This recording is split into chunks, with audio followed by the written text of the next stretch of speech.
Happy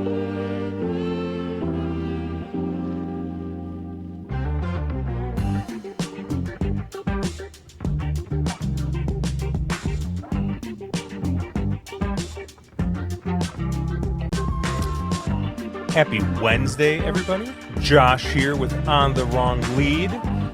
Another episode of Drinking Champagne.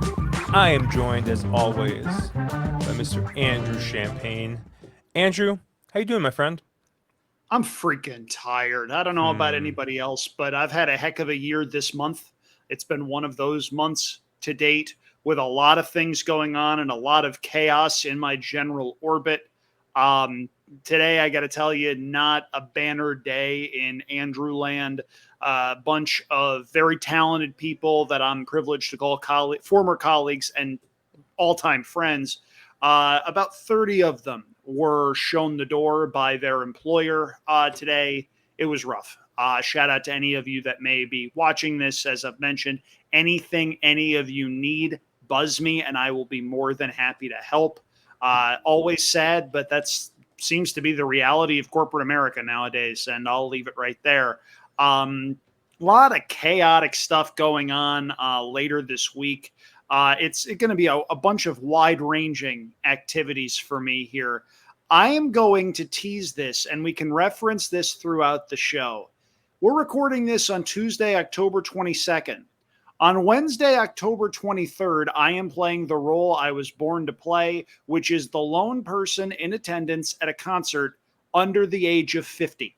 I will give Josh throughout this show, and I will give the people in the comments, of course, though we can't really police when they submit this, an unlimited number of guesses throughout the course of this show.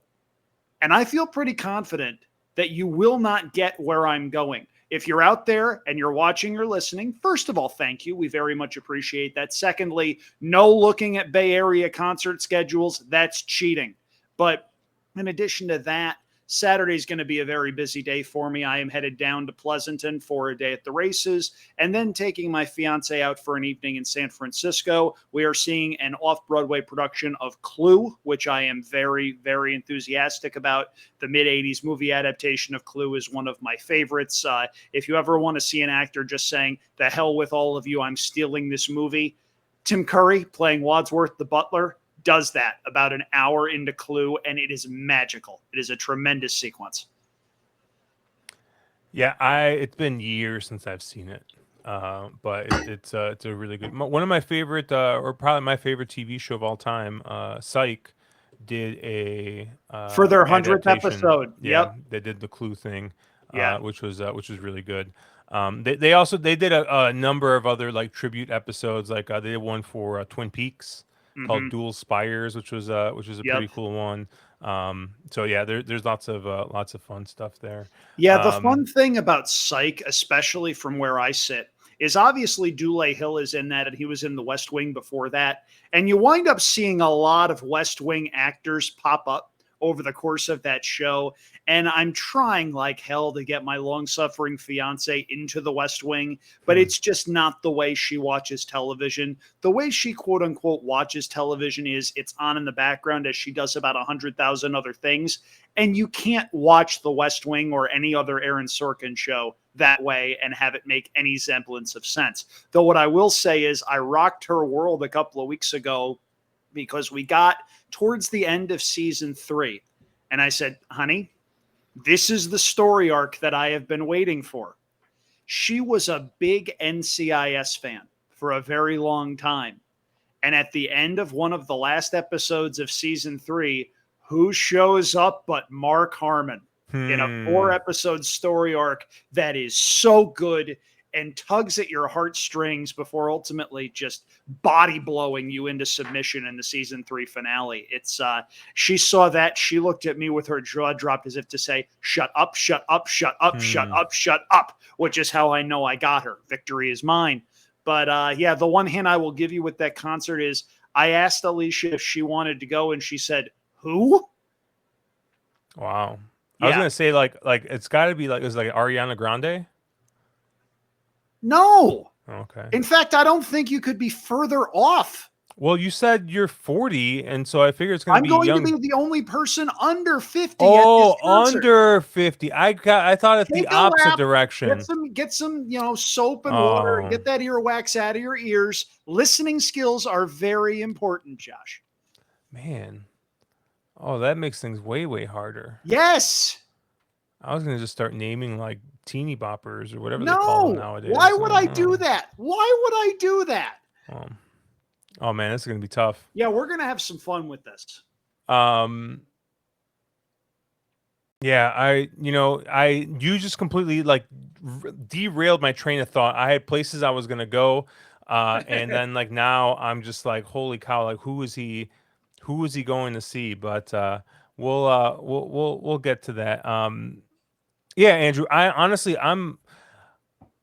I'm realizing that I'm basically 7 days away from heading over to San Diego, and I just like started doing like mental checklists in like what I have to get done before then, and it's gonna be a busy week. Um, this weekend, we have friends coming in from out of town, and we're getting dinner with them on Friday night, and then Saturday, my board game group, is getting together at a brewery. So yeah, it's gonna be a busy day. It's gonna be a busy week, and luckily I have all of Wednesday off, and I think I'm gonna be doing a lot of packing and prepping and getting stuff ready and hair cutting probably before catching the evening flight over to San Diego. But yeah, I'm excited, man. Breeders' Cup is always a ton of fun. Um, I've been once. It was at Keeneland. I paid a ridiculous amount for seats that weren't anywhere near the track, and in fact, they overlooked the paddock. And it wasn't the best experience, especially like with the amount of money I paid. I've sat in premium areas before. Most notably, I spent like a whole week in the 1863 Club Yep. in Saratoga. Nice, real nice. Food was good. Great.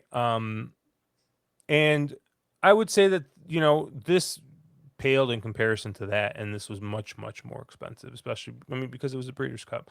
Hey, Um, Saratoga's a tough act to live up to. I'm just It throwing that is. out there. I mean, and I'll tell you what though, if there's a track that can live up to it, I think Keeneland's probably right up there. I what just to tell, like I had a great time at that Breeders' Cup. Like, don't get me wrong, but I spent 95% of it in the GA section, hanging out with Caleb, hanging out with Caitlin Free, hanging out with Ed DeRosa, Sarah El Badwi, hanging out with Matt DeSantis. Like, Matt DeSantis's bread pudding video, I exactly. believe, was that trip. Yeah. Yeah, and so like I had a blast, but like I'm like, dude, why did I pay? I forgot, it was like $1,500, $1,600 for 2 days, when I could have just paid the $150, $200, whatever for GA for the 2 days. You know what I mean? Like, and booze was not included, so I had a big booze bill too. Like, what the heck is that? Spending that much, but yeah, and Keelan's great to go to. I just think that for hosting a Breeders' Cup and you get that many people in there, it's just too small. Um, I think in Kentucky, if in the next Breeders' Cup I attend in Kentucky, will be one that's at Churchill, because they definitely have the room for it. And yeah, we'll see. But I'm really excited. I've never been to Del Mar. I'm flying in Wednesday night, and the plan is to go to the track Thursday for their opening. I believe it's their opening day. Sounds right. And So yeah, you'll be going for the Breeders' Cup program. yep, exactly. Three Readers Yep. Cup. That's exactly what they call it. See, that sounds Um, better. It sounds better than the thing that's not a word. yeah. So that should be a ton of fun. Be able to check out, maybe explore more of the track than I will be on Friday and Saturday. But yeah, real excited for the trip. Excited to hang out with Mark and Caleb. I saw them a couple months ago, but I mean, we always have a blast when we get together. I'm excited to see Papa Knight. And I already told, since me and Papa Knight are gonna be hanging out in the BC lounge, while the serious horse players are playing in the tournament. I told Caleb, I'm like, dude, me and your dad are gonna make all this money, betting cheap speed while you're in that tournament room. But will He's just you be laughing. betting Chili Flag? That's the thing I need to know. Oh, I mean, hey, me and Papa Knight were big chili flag enthusiasts together at when we won at a big price. Um, but uh, but yeah, there's gonna be we're gonna be talking Breeders' Cup like crazy the next couple of weeks. So or the next week plus here. So why don't we talk about something that kind of what's been the theme of our show the last couple of weeks, which is just the Keeneland Turf Pick 3. We got a nice one here on Shout Friday. out to my co-host for giving out the ticket last week. He wound up showing his ticket on Twitter and trying to downplay it because he has absolutely no idea how to promote himself. You really need to learn how to do that. I've been giving you crash courses on this for as long as we've been hosting this show, and it pains me. It breaks my heart to know that none of those lessons have sunk in. It was tough too because last week I think the ticket I gave out was like $96, and I didn't play anything nearly that expensive because one of my C horses, ended up getting scratched, and we kind of moved things around. But yeah, wasn't the highest paying one, but I was able to, I had two horses in the last race I felt pretty strongly about. I had them in an exacta, and basically doubled up my money with that. So yeah, it was a nice little win. It basically, it gave me a little bit of bankroll to roll into this Breeders' Cup, and yeah, it was nice. It was nice to get one home. It's and to keep the hot streak of what seems to be on the wrong lead going. We've had a good month, so let's see if we can keep it going here with this turf pick 3 here. Race 5, mile and 3/16 on the turf, and it's an interesting race because you get the full field of 12, and you got the full also eligible list here too. You got 4 horses that are also eligibles. Um, and if you look through, I believe your morning line favorite is going to be the 3 Vesture, very much a lukewarm favorite at 9-2. You get 5-1 on Tafari, I think, I and believe it's then Safari, yes. yeah, and then you get 6-1 on Black Iron, the Ginger Wizard. It's a very flat race, basically, is what we're kind of looking at here. Um, and Andrew, I think you and I both kind of felt like this is probably kind of a spreadier type race here. I will say that I think yeah, we landed on 2 horses in common here, including my top pick in this race, which is the 8 Black Iron for Steve Asmussen and Jose Ortiz Jr. here. Jose Ortiz rode this horse last time out, where the horse broke its maiden, going a mile and 5/16 at Kentucky Downs, which might as well be 2 miles with the way that course is configured. Cutting back here, and honestly, looking at the breeding on this horse, I think this horse is actually going to like the cutback. So I do think the mile and 3/16 is going to be closer to what this horse probably wants to do. I think the mile and the eighth, mile and a quarter, in somewhere in there, is what this horse is bred to run. But a couple things jump out the page to me here. Most notably, Jose Ortiz and Steve Asmussen are 50% the last 2 months. So, 7 out of 14 for Jose Ortiz and Steve Asmussen. And, you look at the work pattern for this horse, came out of that last race at Kentucky Downs, came out in very good order, was worked once at Ellis Park, fired a 5 furlong bullet at Keeneland, and then another kind of maintenance work at Keeneland, kind of coming into here. We've talked about the Steve Asmussen bullet last time out, or the second to last work, and then kind of the maintenance work after. This looks like the old Steve Asmussen special. I like the fact that Jose's aboard here. I mean, they're hitting that 50% in the last 2 months. So clearly, when Steve's got a live one, he's calling Jose. And Steve's been pretty cold this meet, but I don't know. I think the fact that Jose is aboard for this one, makes me feel pretty good about this horse's chances. The other 2 horses I have as B's. I think the morning line favorite, the 3 Vesture, he's going to make my tickets. I think he's clearly your pace in this race. I think this race has got some speed, but I think Vesture is the one I can count on the most to definitely get out there on the front end. Obviously, just missed last time at Kentucky Downs, and I will say that this horse would have been an A for me if it wasn't Kentucky Downs where he kind of yielded a little bit at the end, because Kentucky Downs was playing pretty damn speed favoring most of the meet. So I think you kind of maybe even downgrade that race a little bit more just because of the track bias. Obviously, the races 2 back and 3 back, I think, are fit right in this race. So even if you cross a line through that Kentucky Downs race or you downgrade it, I think that this horse, is coming off a layoff, and I think even downgrading that race, the horse has got 2 other races I think that fit here really well. So I am going to be using the 3 in this spot, and then the other horse is the 6 Telescopic, Vicky Oliver and Frankie Dettori here, and that Hawthorne Derby last time out, that speed figure actually came back pretty good on the Brisnet scale. I will say that it's faster than anything this horse has run before, by a significant amount. So the question is, did this horse just take that big of a step forward? Is that figure maybe a little suspect? But horse definitely has a pretty good closing kick, and when you look at that Hawthorne Derby last out, we normally, when we talk about Caleb, we talk about candy ass trips, but Caleb is also a very big proponent of the Z pattern here, and we got a little Z pattern here where the horse kind of started off at eighth, and then ended up basically checking back a bit. You do see that the horse was kind of bumped hard. I'll have to go back and watch the replay to see just how much trouble that was, but you see a horse that kind of lost a little bit of position there between the start and second call, and came off to close pretty well, and finished fourth by 2.5 lengths there. So maybe with a cleaner trip, and gets Frankie Dettori aboard, who has been riding very well here at Keeneland.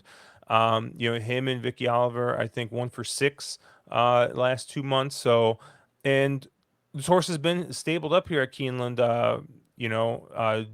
before that Hawthorne Derby, and had a nice work coming off of it. So I think the horse kind of got out of that race in good order. So I like the 6 here, Telescopic here. But Andrew, where did you land? Well, we agree on 2 out of your 3 horses. I don't like Vesture at all whatsoever. I see a horse that 3 back at Churchill Downs went wire to wire on an uncontested pace. I'm not crazy about the field that he beat that day. He comes back at Ellis Park, goes early, tires late. He comes back at Kentucky Downs, and if early speed is ever going to get home, it's going to be at Kentucky Downs. Set an easy trip, second best, over a track that was, to be kind, playing like a conveyor belt. And I see Ortiz going elsewhere in this spot. I see Jaime Torres get on, who is 1 for 33 at the meet. No thank you on Vesture, especially at his likely price. You mentioned my top pick, though, and it's not Black Iron, it's Telescopic. I liked the race 2 starts back because this is a horse that went last to first at Kentucky Downs. We've been talking about how Kentucky Downs is a very speed-favoring track. This horse rallied from 9 lengths back to get the money, then goes to Hawthorne for a stakes race where he can't run on Lasix, and he runs a good fourth, beaten just 2.5 lengths at a bit of a price.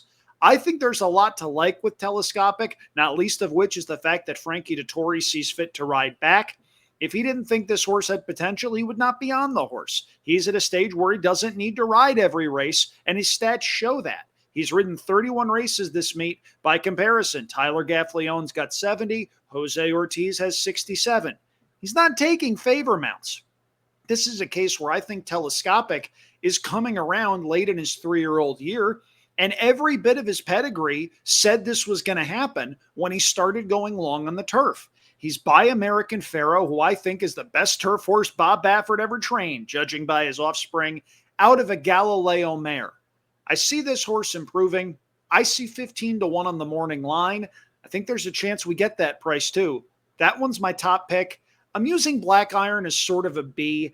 I thought he sat an easy trip last time out, but what I like with Black Iron is the Steve Asmussen work pattern. I love it when Steve Asmussen does this. You see the workout 2 back, 5 furlongs in a minute flat. That's a bullet. Then you see a sort of maintenance move more recently. I think Steve Asmussen has this one geared up. I need to use that horse. I'll also be using a couple of other horses towards the inside. Number 1, My Boy Tony, was last seen running second at this level at Kentucky Downs. That day's winner came right back to win again. Luis Saez sees fit to ride back, and I think he's got enough speed to sit a stalking trip just off the pace beneath an aggressive rider. I also need to use the unknown, the Stranger Danger horse, and that's the 4, the Ginger Wizard. This is a European invader that last time out won by more than 8 lengths, going 1.5 miles over in Ireland. I don't know what we have here, but this is one of those horses that I just can't let beat me. Give me 1, 4, 6, and 8 in the opening leg of the all-turf pick 3. That's race number 5. Nice. Let's move on to race 7 here, Andrew. We got a 5.5 furlong turf sprint. Nice allowance race. And 4X. So woof. I mean, that's a pretty this should be a pretty salty group here. So Andrew, where did you kind of land? You said salty, and that's a very good description. This is a stakes quality turf sprint. Your 3 to 1 morning line favorite is horse number 9, No Nay Hudson. Let me be clear, if the No Nay Hudson that we saw in 2023 shows up, he probably wins. But I've seen this horse run 3 times this year, and I have not been impressed. Sure, he probably needed the race at Saratoga 3 back. He was 5th beaten a length that day. They shipped him to Del Mar. I think he's supposed to win that race. I'm just not a huge fan of Motorius or Johnny Padres. That says grade 3 in the form. I think this race is a lot classier than that one. They then run him in the Woodford, 3rd off the bench, Frankie Dettori riding. He didn't have a great trip, but he was also never really involved. I see 3 to 1, and I see a horse to play against. This is one of the things that I love about this wager. The fact that you can have strong opinions like this and take stands against a favorite. And if you're right, you're going to get paid.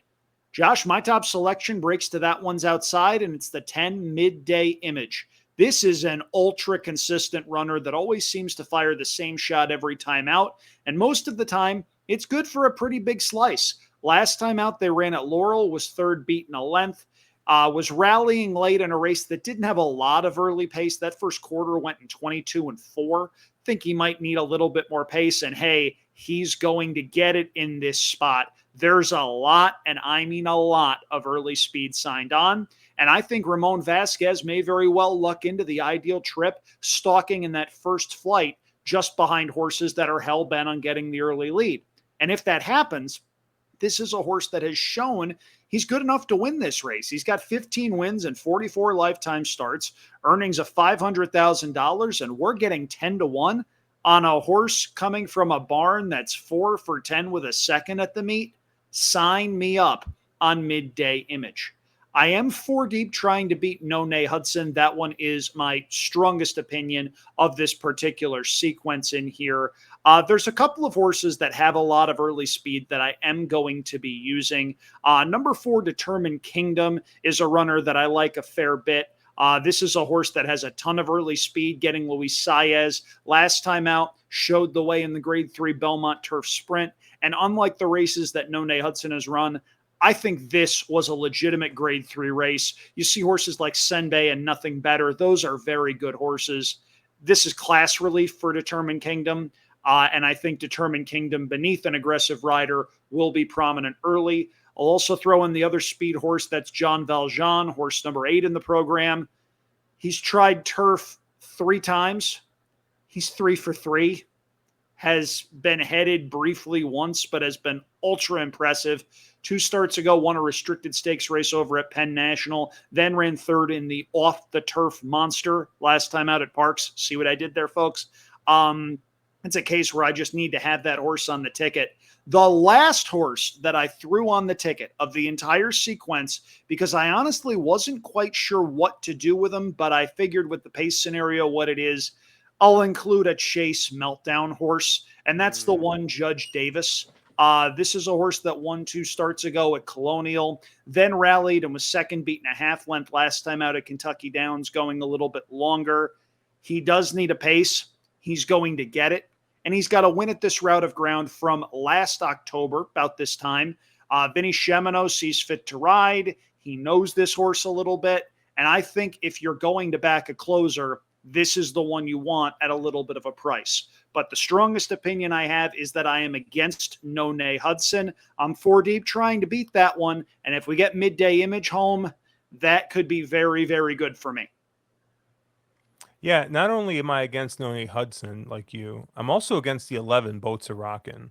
So Boats Are Rockin' is a really fun horse. They did a feature on that horse in June when he went wire to wire at Saratoga. That horse loves to hear his feet rattle. This is a horse that if you put him on one of those green pavement courses, you're not going to catch him. But I don't think Keeneland is the course he wants. Yeah. And I see obviously the race last time, but I mean, Meadowlands turf is not exactly the pinnacle of turf racing. So I thought that this might just be a bit tough of a spot. I did look at the 11 for a bit. Obviously, Noni Hudson I thought was a pretty easy toss. Wesley Ward just has not been firing this meet, or I mean, maybe even the last couple months. He just hasn't been firing like he normally does. So Barnes been a little bit cold. The Woodford, very very tough spot, but you shouldn't run 10th in that race. So Frankie stays aboard, so that kind of did signal something like, well, if Frankie stayed aboard, like maybe he sees something or thinks something, but I got the fade on there as well. I'm agreeing with you on the 4 Determined Kingdom. Probably my top pick in this spot. I have a saying that class doesn't matter, and you'll hear me talk about all the time. Well, class doesn't matter until it does. And in this case, you look at the record, and you look at the races he's lost. You mentioned the last race, right? The Belmont Turf Sprint. You mentioned the horses there. That listed stakes, the Van Cleef, Dream Shake won that race, and Dream Shake, I've always thought he was a turf sprinter, and it seems like finally, that they got him running, and he's run some pretty darn good races, and I believe the second place finisher in that race was Whitty, who's also kind of another I think was a dirt horse. Whitty's a good one. Yeah. Yeah. So I think that there are definitely a lot of very good horses in Determined Kingdoms PPs there. So yeah, he's my top pick. You see Luis Saez get aboard, very aggressive turf sprint jock. Yeah, I love Determined Kingdom in this spot. My other horse I have listed as an A in this race, and the only other horse I'm going to use is going to be the 5 Bad Beat Brian for Brittany Vandenberg and Christopher Vandenberg. I mean Chris Amy. But this horse has got 6 starts at Keeneland, and has got 2 seconds, no wins, but speed figure wise, he tends to fire pretty good races at Keeneland. You go back to the Shakertown this year, ran a solid 5th, and it's another race where you look through, you see Arzak, you see Mischief Magic, you see Amon, like horses that would be very, very short in the field like this, right? And I think this is just kind of a horse that hasn't really found its level. You see this horse pop up in all kinds of stakes races, and has made $750,000 running in these stakes races. I see the work pattern. I see a horse that's been firing 47-1, 47-2 in preparation for this race. Obviously, Brittany Vandenberg doesn't run many horses here at Keeneland, but she's 1 for 4. And that one win, I believe, was a horse that her husband, Chris Amy, was aboard. So I think that Badby Branch is a very, very honest horse. He always runs really well, with the exception of the turf sprint, I think, this year. Yeah, I don't know. This kind of, excuse me, kind of a hometown horse for me too. Obviously, because Brittany stables a lot of horses here in Illinois, but I don't know. This is a really, really tough running horse, and I mean, like you said, you see the amount of money this horse has made. You see kind of some of these running lines. I think he could be a player in this race, and you're getting a big price. You're getting 12 to 1 here. So obviously the 4 is my top pick, but I'm going to use the 5 just as much, and maybe we spring an upset. Definitely going to be using the 5 in exactas and tries, on top and underneath. This is a horse that loves, like I said, the cash checks. Runs really big, and I think it's just maybe finally finding some of his friends in this spot, because this is, I think, as soft of a spot as he's run in quite a while. So I'm gonna be 4 or 5 here.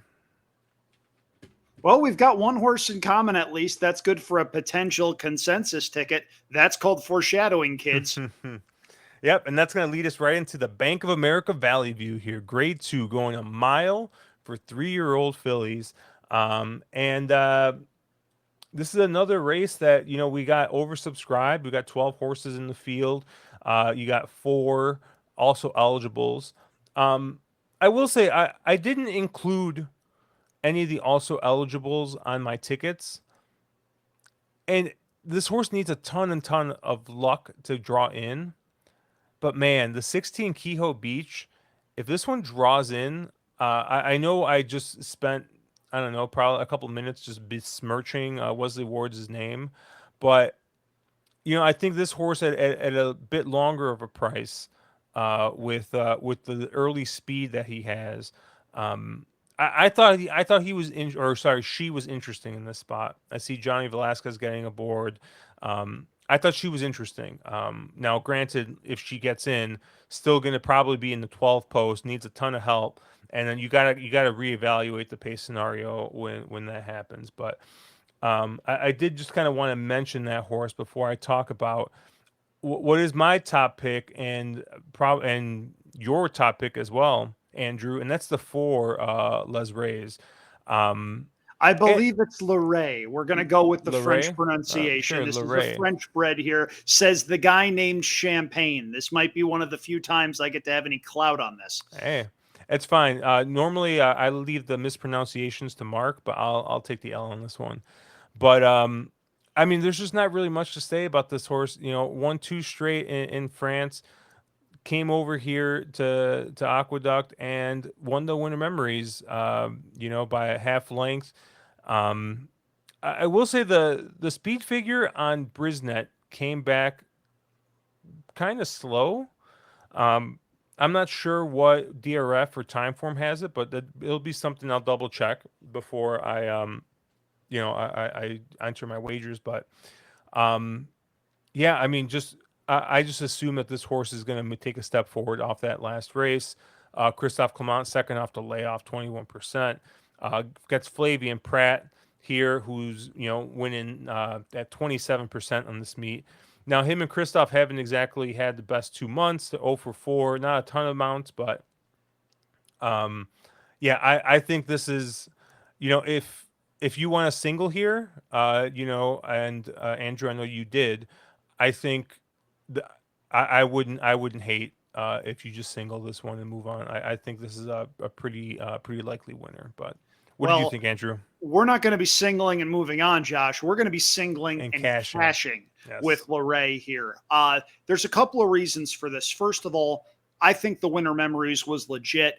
There's not a lot of pace signed on there. They went 48-2 to the half, and this horse was 7th of 9 at the first call, 6.5 lengths off of a pretty slow pace. Wound up rallying into the teeth of that slow pace in her first start in the States. There were a lot of reasons that horse could have needed a race, and she proved to be better than that.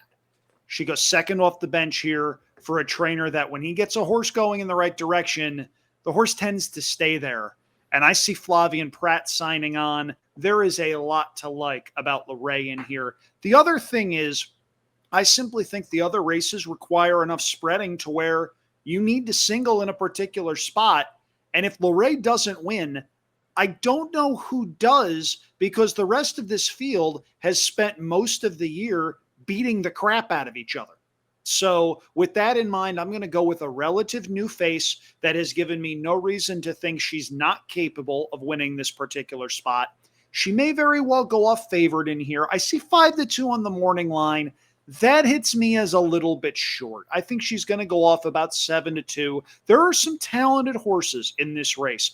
Buttercream Babe two back ran a fantastic race in the Hall of Fame against the boys to be third beat and a half length. You see Simply in front, who at her best is a very nice horse. Not entirely sure a 2-turn mile is quite what she wants. I think she may well be better going a little bit shorter. There are some nice runners in this spot. You take a look at this field. You see Poolside with Slim, who won the Penn Oaks a couple of starts ago. You see Memorialize coming in off of a layoff after a very good 2-year-old campaign for Graham Motion. This is a nice field, but I'm looking at this race, Josh, and I just can't get past the 4. If Luray doesn't win, I lose, and it's simply because Ticket Construction merited a single of a strong opinion somewhere. My strong opinion is Luray can run. Yeah, I'm going to talk about a couple of horses here. The only horse that is definitely making my ticket as a B is going to be the 2 Poolside with Slim. Obviously, Luray beat this horse last time out, but didn't get off to the best of starts, and kind of never really got into the race, I think, after that.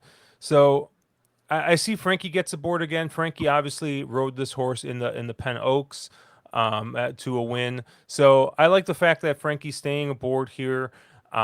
George Arnold is 4 for 24 at this meet, and not only that, but he's got 4 seconds as well. So his barn seems to be going the right direction. I like to see that Frankie's staying on this horse.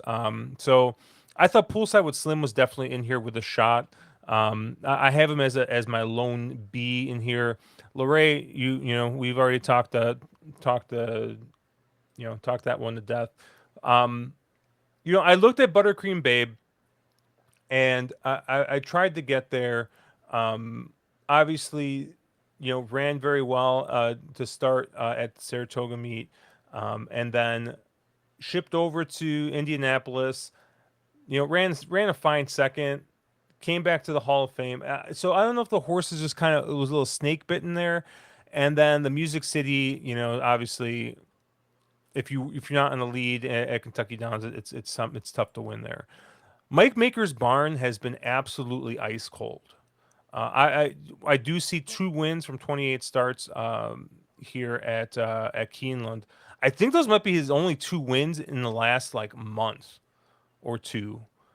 It's pretty bad how cold he is. So just on that alone, I'm fading. The horse that I took a very, very close look at and will probably make my tickets in exactas or tries. Maybe if I get a bunch of scratches and I'm feeling like playing a C somewhere. The number 7 Pharaoh's Wine. You mentioned this earlier, Andrew, that American Pharaoh is the best turf horse Bob Baffert ever trained. I don't know. I still like these American Pharaoh babies, or obviously this horse is 3-year-old, but American Pharaoh progeny going on the turf, especially going this the mile and 16th, mile and 8th distance.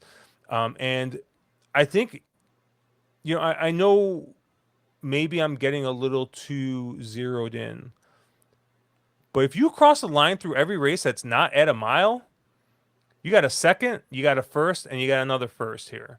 Now, granted, right, going a mile and 16th, horse should be fine, but the Jessamine was a mile and 16th, and this horse finished second at a pretty decent price.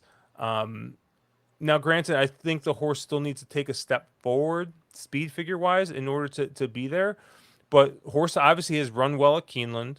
I think this is the exact distance that this horse wants to run. So I think this might be a shot to get a very, very big price underneath in an exacta and trifecta. And maybe has an outside shot to upset here. Didn't make my ticket right now, but I thought Pharaoh's Wine was at least a little interesting in this spot.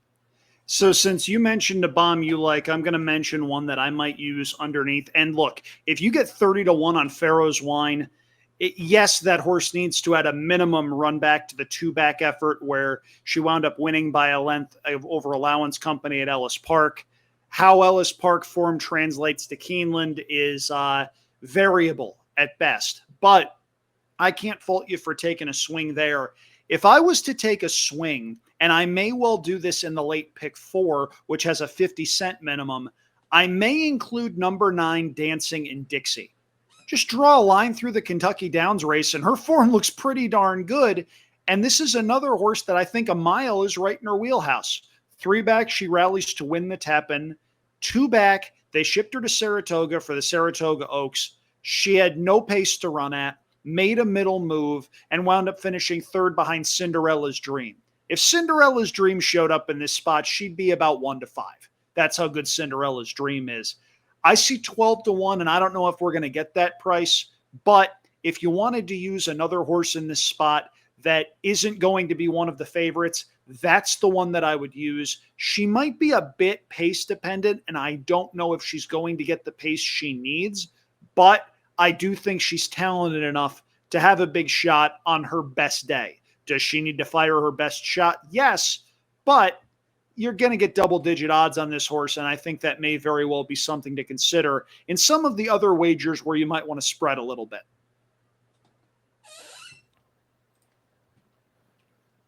Awesome. Well, hopefully we gave you guys a bunch to think about there. Let's talk through tickets here. Andrew, you got a $48 play here.